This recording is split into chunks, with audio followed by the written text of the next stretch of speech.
Welcome to the Teaching Journeys podcast, hosted by Dave Roberts. Humanity possesses a unique skill, the ability to pass knowledge from one generation to the next. This podcast embraces that ability, offering learning opportunities through conversations with extraordinary guests. Dave aims to leave a positive mark on individuals around the world. So before you dive into today's episode, please share this podcast with your network, including friends, family, and colleagues. And please consider leaving a rating or review. Your support makes all the difference.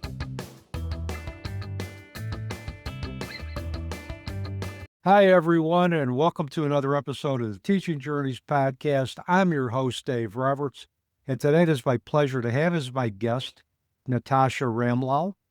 Natasha works with high-functioning, capable women who feel the ground cracking beneath them after a difficult life transition or an awakening to a mismatched life.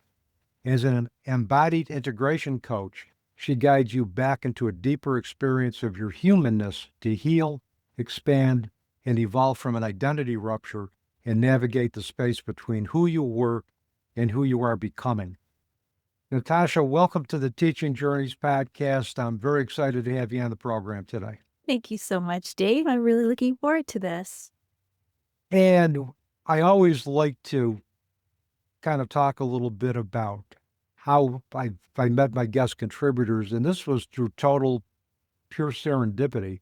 I just did a cold email to me explaining what you do and wondering whether or not there would be alignment for a podcast episode. And certainly when I researched your background, your background is in alignment with all other guest contributors that I've had. So the only thing left was for me to do an introductory call with you to make sure that you'd be comfortable with me as a podcast host. And voila, here we are today. Yeah, beautiful process. Yes, that's one that I think is tried and true. I know other podcasters have used it, and I think it's good for both the podcast host and the guest to get a feel for each other and make sure that there is alignment. But anyway, I have some questions for you, and Okay. let's get going. First of all, please tell our listeners about the major experience or experiences that have shaped your life path today. It's such an interesting question because I think that one of the most interesting things that has shaped me is a lack of one major thing to point to. And I had a childhood that was in a loving home, and I had no major incidents like a catastrophe, a divorce, major loss, anything to that effect. But I think that because there was no one thing to point to, I actually created this lack of space within my life for all of the feelings that I had. I didn't feel like I had a right to experience a lot of the feelings that were actually coming through in my life. And so that created a lot of guilt and shame.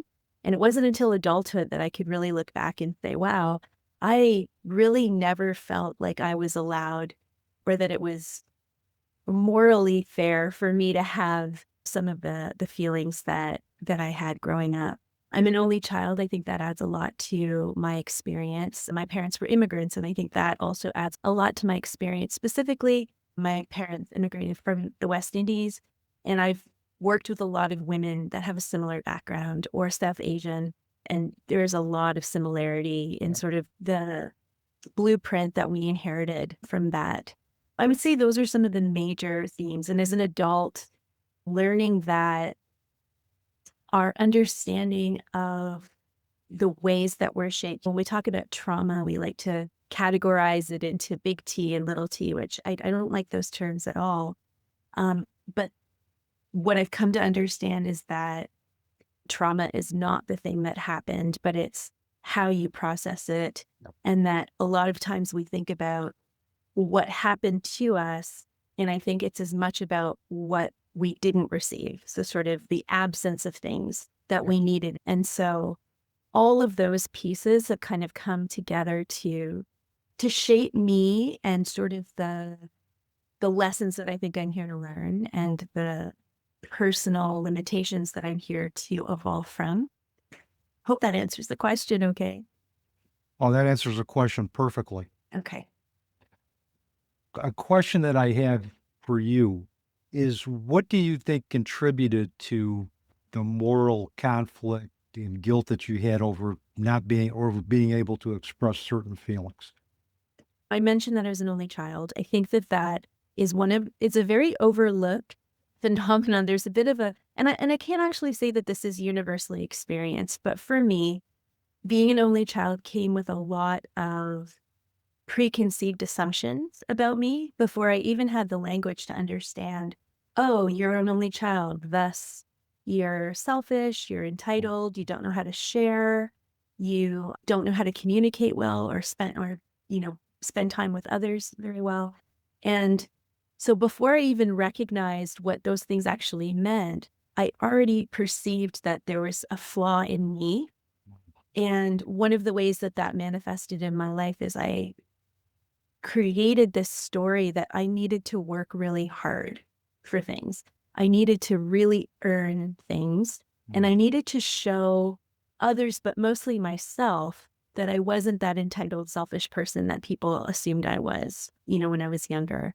I remember growing up, and one of the greatest compliments I could receive was when somebody would say, "Oh, you're an only child. I would never have guessed."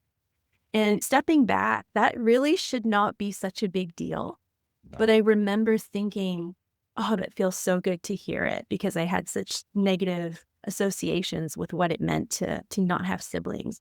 And even recently, I've been dealing with a health issue, and there's a part of me that has been resisting getting support and feeling like I needed to figure out how to heal myself without any interventions, without any supports. And I really had to stop and say, why are you making this so hard on yourself? I mean, you're 50 years old. You have lived a long life, and you have many good decades ahead of you, and your quality of life is important. So why are you making it so hard on yourself to feel okay, feel better?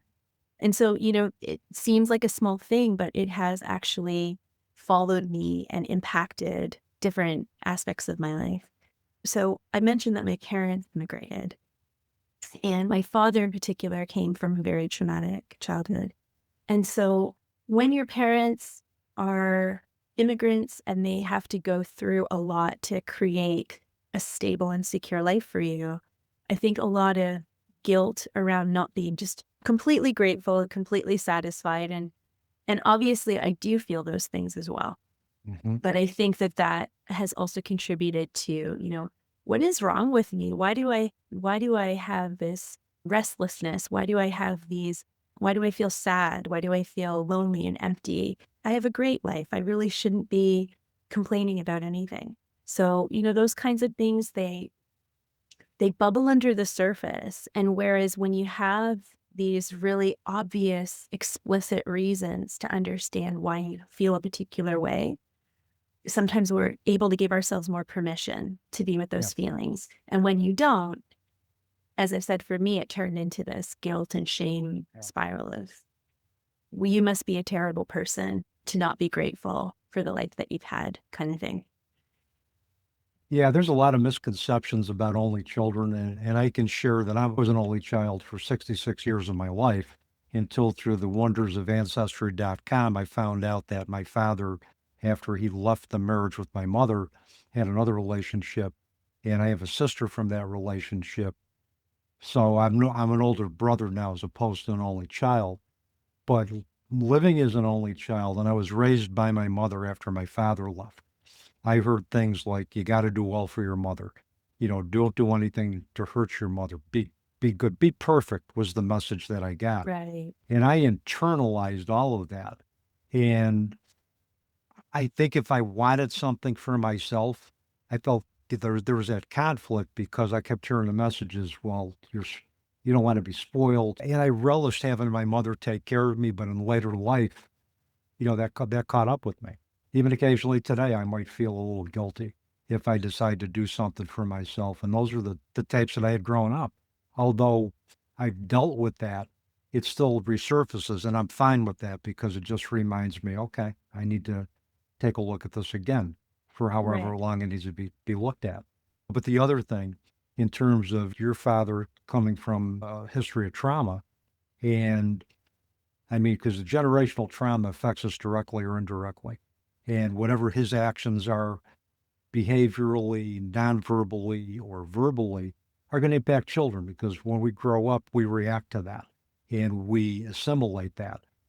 But I kind of look at it for me as you get older, it's an advanced form of empathy that you could tap into that and get out of the messages that you heard as an only child to say, yeah, I can connect with somebody else's pain, even if they're closely related, you can still connect with that. And that to me shatters any narrative about only children being spoiled, entitled. I mean, we're not narcissistic. We're not self-absorbed. We're not selfish. We just have learned to amuse ourselves and entertain ourselves because we had no siblings to interact with. So we learned how to be with ourselves. Um, and there's nothing wrong with that. Yeah. Yeah. I resonate with so much of what you said there. And yeah, I think that, any position in the family is going to have its strength and its challenges, right? But I think this tendency that we have to label and box people into these stereotypical categories, it's really a lot more harmful than we acknowledge, Even I'll mention it to my mom and say this whole being an only child thing, I can point to some very significant moments that it was a very challenging thing for me. And she'll say, it wasn't such a big deal. Like from her perspective, because she had like 6 siblings. It doesn't even seem like a thing, for her, it was just a privileged way to grow up, and that's always a good thing. So, yeah. Well, and sometimes parents will say that just to put us at ease. Yeah. Um, I think it's good for parents to acknowledge, yeah, I can understand, or it was a challenge for you to sit down. It's an opportunity to have a conversation and say, tell me why it was so challenging for you, and to be able to do that.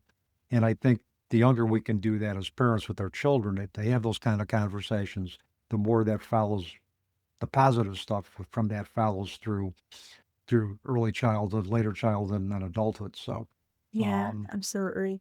Yeah, and then the other thing that you were mentioning about that ancestral mhm, trauma being passed along, the lineage, when I noticed that with my own children, that worry about spoiling and entitlement, that carried through in my parenting. And for the first several years of their life, I was really, really harsh in terms of how the rules and values that I parented yeah, from in order to avoid them falling into those same.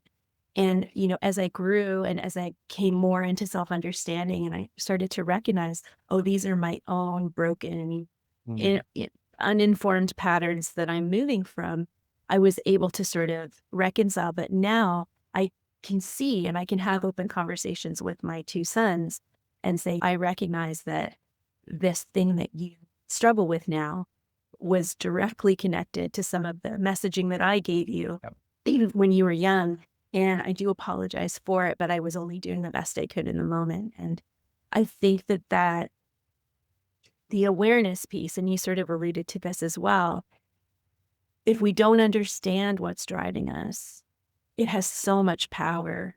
But once you understand, you mentioned the guilt still comes mhm, back. mhm, And for me as well, I have such insight. I've worked through these things, I processed them and through an embodied and emotional lens. And they, of course, will continue probably for the rest of my life. But having the awareness of the root has changed my relationship with it and the yep. way that I can respond rather than just being at the mercy of those reactions. Yeah, it's empowering ourselves to take a look at those messages differently, to learn from those messages, and then eventually reframe those to meet the reality that we choose to create for ourselves in the present and that we want in the future. So, Yeah. speaking of embodied, that will segue into my next question. You are an embodied integration coach. What services do you provide to the women that request them, and how does what you do differ from other coaching approaches? So the women that are generally attracted to the work that I offer tend to be like me, which means that they have spent a lot of their time up in their thinking mind and sort of living life from that survival state of thinking our way through and really feeling as though if we make all of the right choices, we will somehow be able to control the outcomes of our Mhm. life. And so when something happens, and I call this an identity rupture, so it's maybe a career collapse or a health diagnosis or a significant relationship ending, maybe divorce, or just sort of reaching that midlife point where all of a sudden you're stopping and you're looking at your life and you're wondering why it doesn't feel like a good match. Those points along the journey are where that illusion, that illusion of control Mhm. kind of bursts. And we say, wow, I was making all the right choices. I was so productive. I'm so hyper capable. I'm the reliable one. I'm the one Mhm. that everybody can count on. And yet this thing has happened and now my complete life has been, shattered. And that sort of continuity of how I understand my past, present, and future, I can't rely on that anymore. And so what we're doing in embodied integration is we're pulling in all of the significant parts of what it is to be living in this human experience. And we are reorienting the way that we show up to our lives. So, up to that point, often what we learn about ourselves through the process of embodied integration is that we've been externally referencing our identity. And so this is completely natural, but we're understanding who we are based in our relationships to other people, to our work, to our environment, to our community, to all the different roles we play and all those expectations. And now we're at a point where, oh, something in that has broken. The mechanism isn't working quite the same. And can I relearn how Mhm. to source an identity that is more internally referenced? Who am I when I'm not just relying on those external factors to understand myself? And so the integration part is we're really being with the stories of the conscious thinking mind, but also the emotional experience, which is primarily held in the body, and those survival patterns that are protective on behalf of our ego. And then the fourth part, which I think is really important, is our spiritual anchor. Yep. And so those four parts kind of come into the exploration. And what we're really doing is learning how to inhabit our life in a new way, which again is more internally referenced. And thus it's more honest, it's more true. And we're able to step into this new iteration of our life more on our terms from a more true and authentic place. It's interesting. I'm glad you mentioned the spiritual aspect because a lot of times that gets overlooked in holistic treatment. And as a therapist, former therapist, you can't literally do holistic therapy without addressing spirituality in terms of what an individual's spiritual reference is. Now, they may choose not to explore spirituality in great detail in treatment or in a coaching practice, but we still have to address that and assess that. And when you talk about awareness, that's one of the qualities of spirituality is that internal awareness that you have within yourself in terms of the relationship with yourself and how you relate to community. And so I'm glad you incorporate that in all other aspects of your work as an embodied integration coach. There's one thing did want to ask you. Why do you believe and many individuals have such an internal locus of control where they're determining their identity based on either what they do or who they interact with? I think that it really is based in our biology. And when we're sort of wired from birth to connect with our caregivers, understanding that our connection to them in terms of belonging, love, and safety is directly related to our ability to survive, right? Our caregivers are the ones that are keeping us alive. And as we grow, that evolves into not so much the needs for being fed and being held. And I mean, those still exist, obviously, but it evolves into more parts of us. For example, if I'm a toddler and I'm starting to display different emotions, and I receive from my caregiver some sort of verbal or nonverbal, maybe subtle indication that, oh, they don't like when I express anger. Oh, they don't like it when I cry. I'm going to, in an interest for self-preservation, and because I'm scared to lose connection, be rejected by them, I'm going to suppress those emotions. And so we are conditioned to externally reference our safety. The other people's opinions are our data point for understanding, am I safe right now? Can I exist as I am right now? The problem is that those biological tendencies, they absolutely matter when we can't sit by ourselves and feed ourselves and seek our own shelter. But as we age and as we become more autonomous, we're no longer living in cave times where we rely on small villages of people and that rejection actually does equal death. We can actually be more autonomous. We can actually rely more on something that is internally referenced to understand ourselves. And so I think part of healthy development is when we are able to understand our caregivers as flawed humans in their own right. Yep. And so if some people are able to get to that developmental point, that in itself can be quite a rupture. But it's a healthy rupture that they will evolve from. And for those of us who may never have come to that point, or it's just extended into other areas of our life, it goes beyond family into our peer group as we're in school, then our coworkers, and then in different professions, our visibility as a whole. I think it really starts at that very, very young, tender age, this threat system, this innate threat system that's always scanning for how we're being judged, accepted by others. Yeah. Well, that hypervigilance as well can really be heightened as a result of being involved in a traumatic environment. I've talked to a lot of individuals who have experienced trauma, and first time I meet them, when they walk into my office, you can see them looking around. They're looking to see if there's a safe exit out. They're checking the environment to make sure it's safe. They're scanning everything, and that's basically something that was conditioned, I think, because of past experience. Absolutely. That they have just developed that is a super sense, and in a sense is a superpower to keep them safe as well too. So, but yeah, the other thing you mentioned too is about, you hear these labels about, little T and big T, little trauma, big trauma.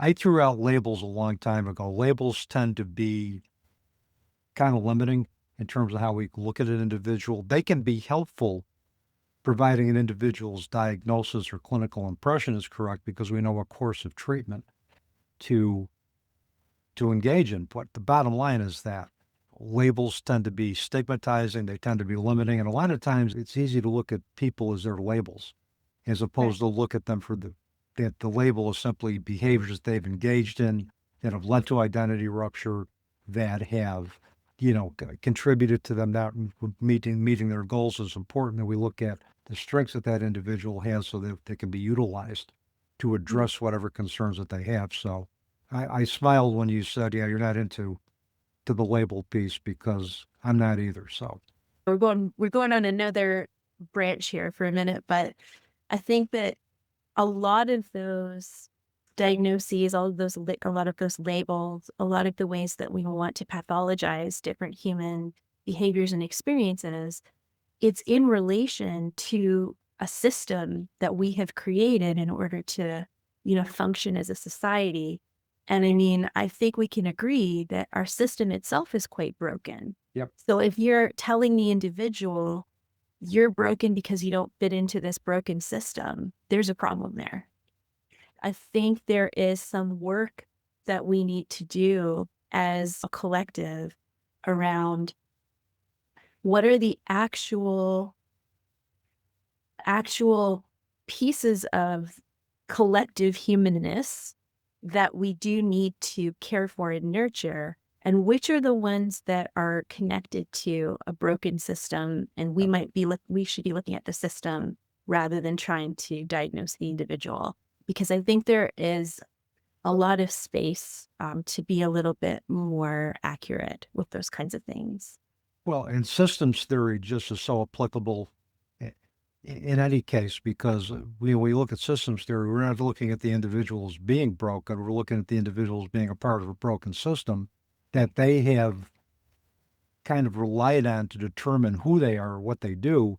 And so it's like, how do we fix the system so that that person is looking at that system through a renewed lens? Because if we could fix the system, perhaps we can fix the way the individual looks at him or her, their self through that system. Absolutely. I think so many of the pathologies are actually a strength in a different context. Yeah. Yeah. One of the things, and is shifting gears for a minute, I know one of your topics of conversation is the midlife pivot.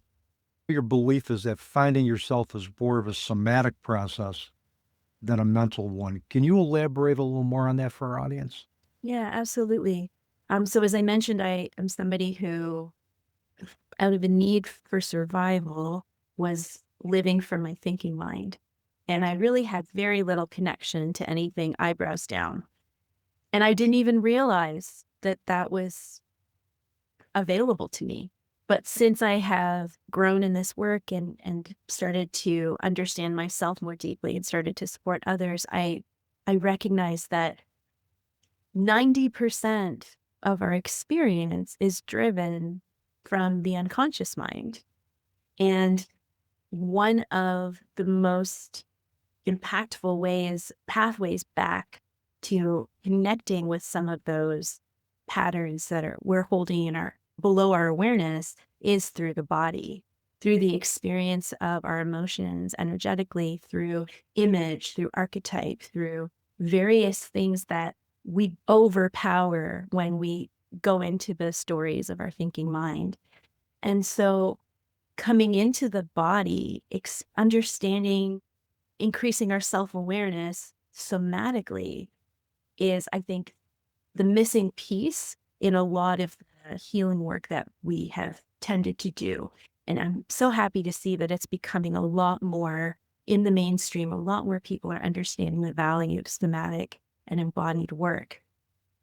But I really do think that our insight that we're able to arrive at in self-awareness is very important. I don't devalue it, but it can only take us so far. And that's where we run into, like, a lot of the women I work with, they have the self-awareness. They could write a book about how well they know their patterns and what they're doing, but they're still not able to change them or shift them or impact them in any way because they're not actually dealing with the part of their body that's reactive, that's, below their conscious awareness. And so when we go into the body, we're actually able to access a greater, richer self-understanding. And it's also the place coming into the body where we can really tap into some other fundamental pieces, which are self-acceptance, self-compassion, and self-love. Yeah, and doing the somatic work shifts the locus of control for determining identity from external sources that may or may not be accurate to an internal locus of control, which basically says we're the conductors of our own symphony, that we have the right to determine who we're going to be and how the type of world we want to live in, and is consistent with our own self-subscribed values. What does it look like somatically? Can you give me an example in terms of how the process of identity surfaces through the body and what you do to address that? So one example that comes to mind at the level of the nervous system, women in particular, well, women and men, but let's say women for our example, may enter into this survival state where they're kind of in a sympathetic state, pushing, fighting energy, very productive in order to keep up with the pace of life and get stuff done. But that's not sustainable. Oftentimes, decades in, this is why the midlife thing happens so regularly and it's such a common experience for a lot of women. At some point, that pushing, forcing, controlling energy just isn't sustainable. And women will often find themselves moving into more of a functional freeze state. Of course, the beautiful orchestrated part is that at midlife, a lot of women are also entering perimenopause and menopause, and the symptoms will overlap. So that sort of exhaustion, that sense of burnout, that inability to recognize yourself, because for many women, that's sort of like a second puberty, right? You're relearning, what does it feel like to be in my body? What does it feel like to accept my limitations with energy and movement? And why do things, my habits that kept me healthy and strong before, don't seem to work in the same way? And I have to, relearn myself. So many of us are just in this moment right now where we are having to learn how to accept the new experience of ourselves. Yep. And that's very somatic because it's really understanding, I want to do the thing, but my body is telling me that I need to actually rest. I want to have the drink. I want to have the alcoholic drink, but my body is telling me that's really not going to feel good tomorrow. And it's going to set you up for a few days of being off your game.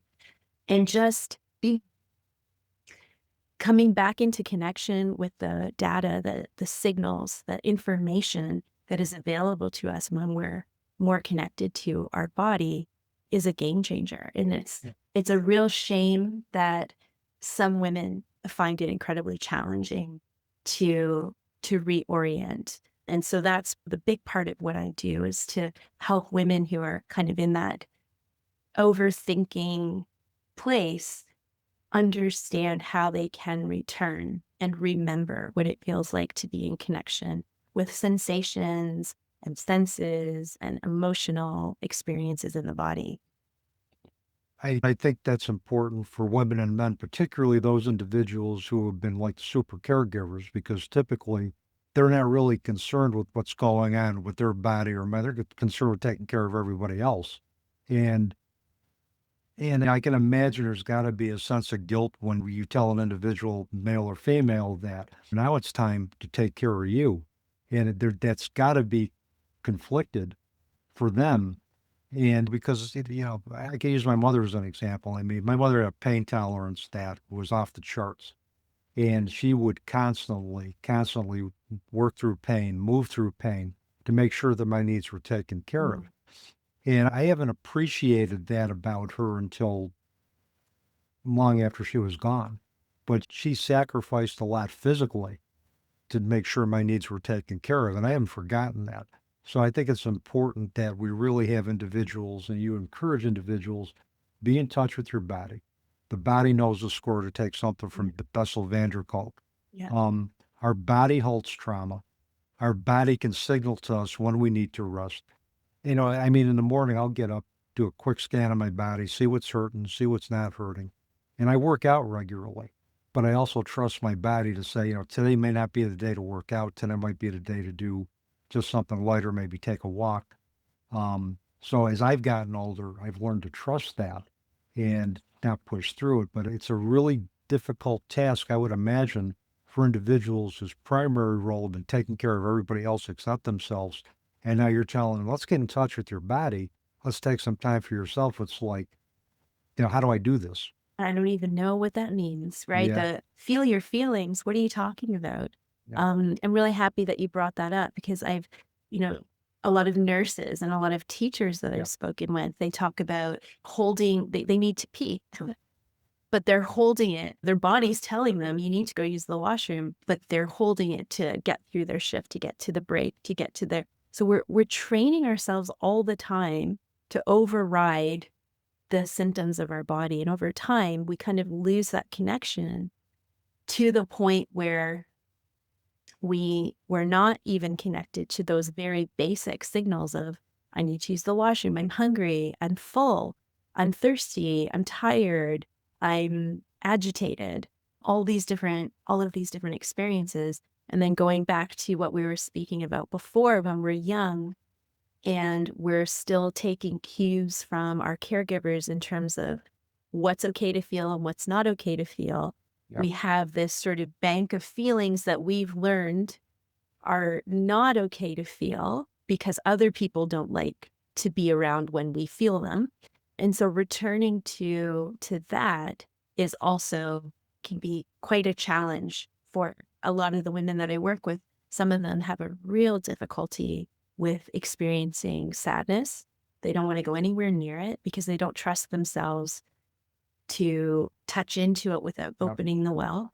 And I think one that's really big for both women and men is feeling anger, because Yep. not even from our caregivers, but society as a whole, we don't like to see expressions of anger. We shut that down. And so people are walking around with this massive amount of suppressed anger inside their bodies. And if they don't learn the healthy ways to access and release that anger, and to also understand that the anger is there for a reason, it has a healthy function to help us connect with our boundaries. If we don't learn all of that piece of the anger, we will potentially express our anger in unhealthy ways, which is also another reason why people don't want to go there, because they're afraid of their own how that anger will express if they allow it a little bit. So you're right, it can be a very challenging reorienting process. Yep.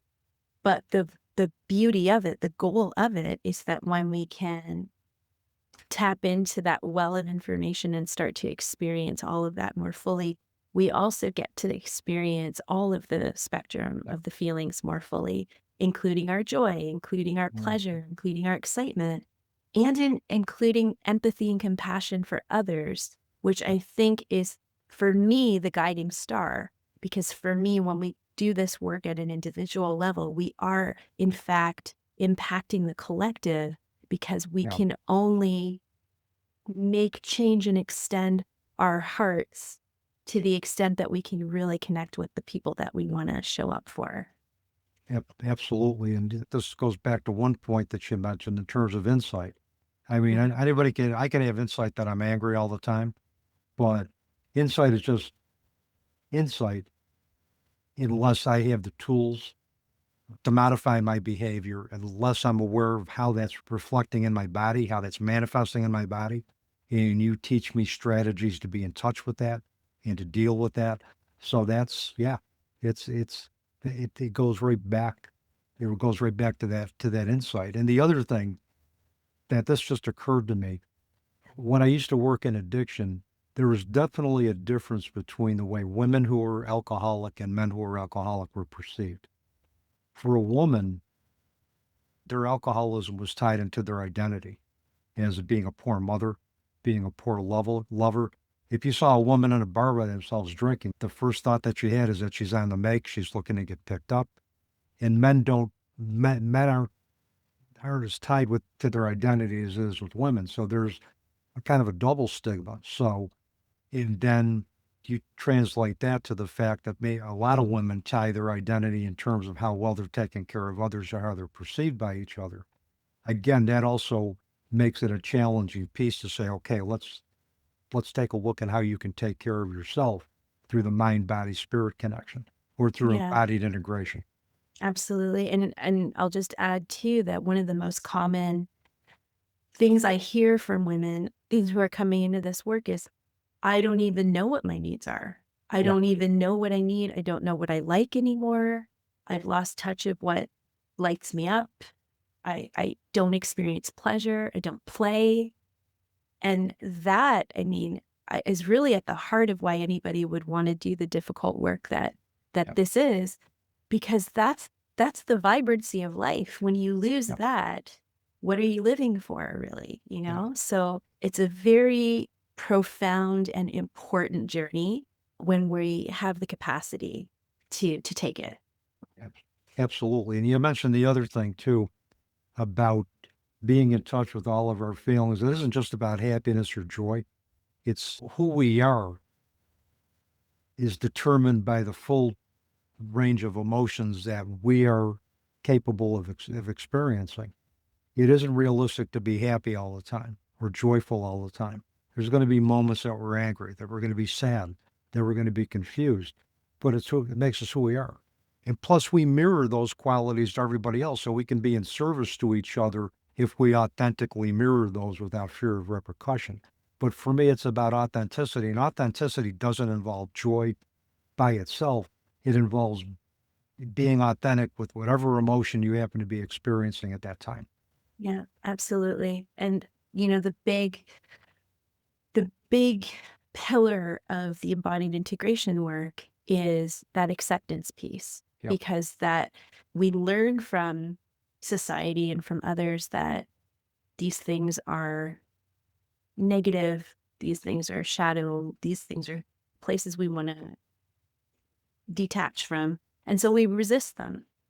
We resist them, and then that can strengthens that sort of unconscious driving factor, because they get louder, because they just want attention. They just want to be Yep. welcomed in as part of our full experience.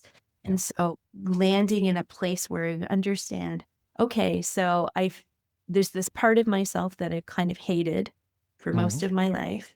And so I've tried to deny it or tried to get rid of it, tried to fix it in some way.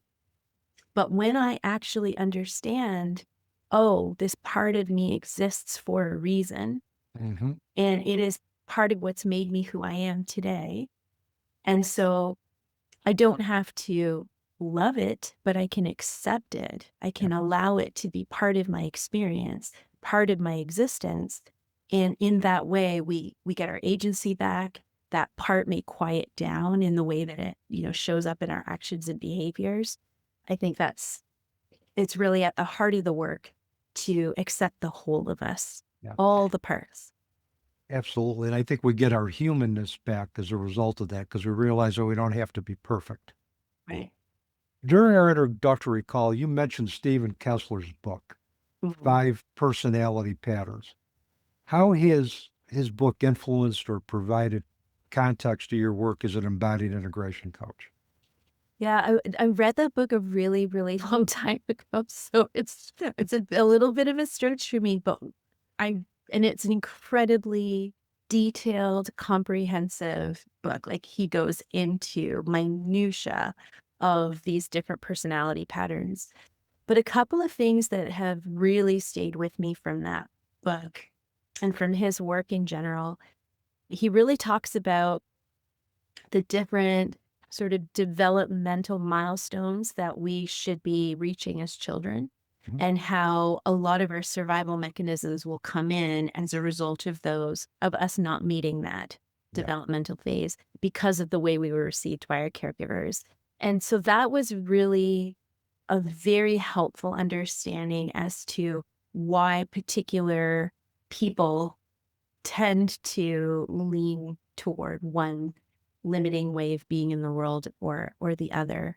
And also what I loved about his work is that because oftentimes we'll think about these sort of survival mechanisms as a negative, but he was very careful to always point out, and every single one of these comes with challenges, but it comes with gifts.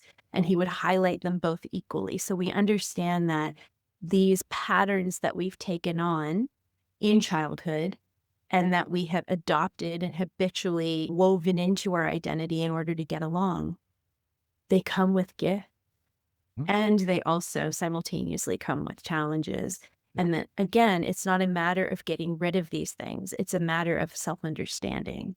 Because when we have that awareness piece, we get some more power back in our ability to react and respond. Those are 2 really big things that I got from him.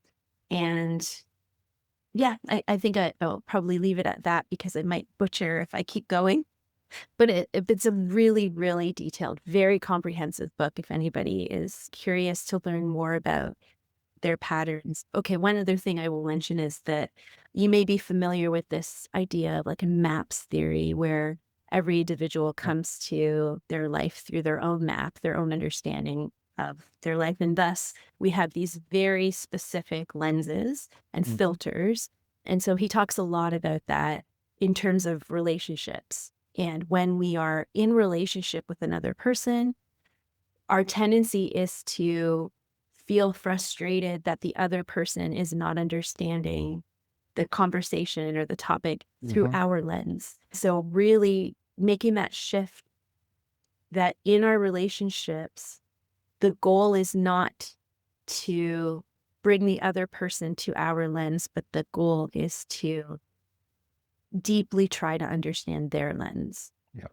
And that was a really important shift for me in understanding relationships and helping other people understand points of conflict in their relationships, because oftentimes it comes to that place where we are shoulding on somebody. Yep. And we're expecting that that other person is wrong for being them.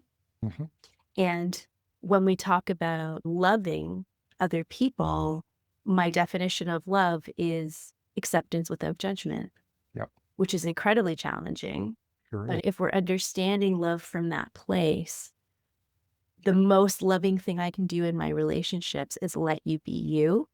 And that, I think, was something that was born from his work with the 5 personalities that really started to, oh, okay, this is really actually huge. This is really, really a big dynamic in understanding how people relate to each other.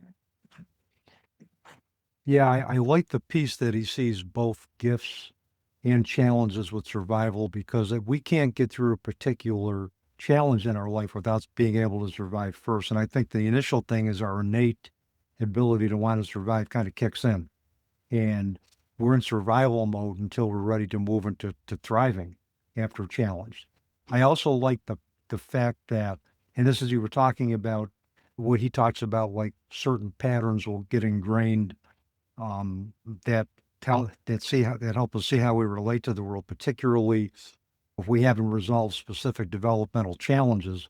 That reminds me a lot of Erickson's work with his psychosocial theories of development, where you have to resolve at least one stage before you move to the other, and any unresolved issues from one stage are going to carry over. So Right. Kessler's work kind of aligns with that as well. And there's a lot of truth to that, Yeah. because early experience matters. How we see the world through our caregivers matters. And if there's any challenges with that, if our caregivers are dealing with their own trauma or with their own preconceived maps of how relationships or child rearing should go, if that narrative isn't interrupted with an early period of time, that person is carrying that unresolved baggage in all of their relationships, work, platonic relationships, love relationships, friendships. It all permeates. And I think the 5 developmental stages that he was referring to that align with the 5 personality patterns. The first is embodiment. So, from an infant needs to actually, come into the body. And I think there is receiving, the ability to receive, and then the ability to express, and then being able to trust others, and then being able to trust self. So those were the sort of 5 that we moved through. And so then he sort of has this architecture for how that plays out in our life as an adult. Yeah, it sounds like a very interesting book. Sounds like he's got some interesting concepts, and that's something I will probably need to include as a resource in the show notes as well, too. Yeah, I recommend it for sure. One of the things that I wanted to mention, you mentioned that you wanted to leave our listeners today with a free guided audio resource. Can you elaborate further on what that looks like? And of course, in your contact information and in the show notes, the link will be listed, but go into that just a little bit further for our audience. We had talked about this moving out of the thinking mind into inhabiting the body. And so there is this practice of resourcing the body that helps us to kind of move into a felt experience and directly connected to our sensations. Of course, it begins with the breath. So oftentimes people will think, oh, it's like a meditation. But I would actually argue that it's different from a meditation, because in a meditation practice, we're actually leaving the body. We're kind of leaving the experience of the body in order to enter this realm of more unity consciousness. And an embodiment practice is more about, can I be in the experience of my body? This resource that I'd love to offer to your listeners is a really beautiful stepping stone. It's good for people regardless of where they're at in their ability to be in the felt experience of their body. But it's guided, it's easy, kind of meets you where you're at, and helps you to take those steps into identifying, experiencing what does that feel like to actually be in a more embodied state. It's just about 20 minutes. It's me talking. You don't need anything, just a space. And if you can breathe, you can do the guided audio. So I hope your listeners will take advantage of it. Yeah, I've done guided audio meditations before. And you really, all you gotta do is find a couch, listen, and just go with the flow. And you can sit down, you can lay down. It doesn't matter, just as long as you're open to the messages and that guided audio has. So thank you for that. I'll make sure that gets into our contact information. Wonderful. But before we conclude today, got to ask you a couple more questions. Sure. The first is, you've left our audience with a lot of great knowledge about embodied integration work, identity rupture.